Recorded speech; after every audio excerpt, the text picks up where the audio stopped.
غیر قانونی طور پر بھارت کے زیر تسلط جموں کشمیر میں بھارتی فوجیوں نے پونچھ اور کشتواڑ اضلاع میں بڑے پیمانے پر محاصرے اور تلاشی کی کارروائیاں کی۔ بھارتی فوج، paramilitary central reserve police force اور پولیس کے اسپیشل آپریشنز گروپ کی مشترکہ کارروائیوں کے دوران گھروں پر چھاپے مارے گئے اور تلاشیاں لی گئیں۔ بھارتی فوجیوں نے متعدد نوجوانوں کو گرفتار کیا، جن میں سے ایک کی شناخت محمد اسلم کے طور پر ہوئی ہے۔ اسلم کو آزادی پسند سرگرمیوں کی پاداش میں ضلع راجوری سے کالے قانون پبلک سیفٹی ایکٹ کے تحت گرفتار کیا گیا۔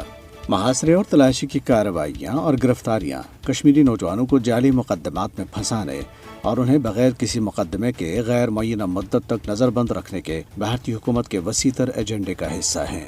بھارتی حکومت کی طرف سے 5 اگست 2019 کو مقبوضہ جموں کشمیر کی خصوصی حیثیت کی منسوخی کے بعد سے مقبوضہ علاقے کی صورتحال مزید خراب ہو گئی ہے اور جموں کشمیر میں فوجیوں کی تعداد میں اضافہ اور شہری آزادیوں پر پابندیاں بڑھ گئی ہیں۔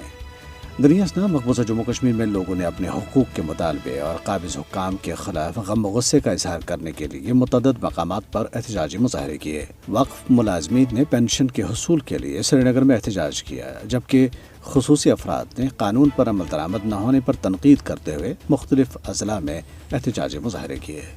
راجوری کے علاقے جواہر نگر کے رہائشیوں نے بجلی اور پانی کی مناسب فراہمی کا مطالبہ کرتے ہوئے راجوری بدھل روڈ کو بند کر دیا، جبکہ جموں میں لوگوں نے بجلی کی غیر اعلانیہ لوڈ شیڈنگ کے خلاف احتجاج کیا۔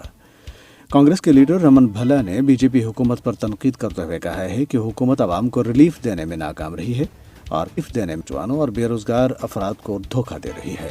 ادھر سکس فار جسٹس نے 15 اگست کو بھارت کی یوم آزادی کے موقع پر لال قلعے سے رانچی تک خالصتان ریفرنڈم مہم چلانے کا اعلان کیا ہے۔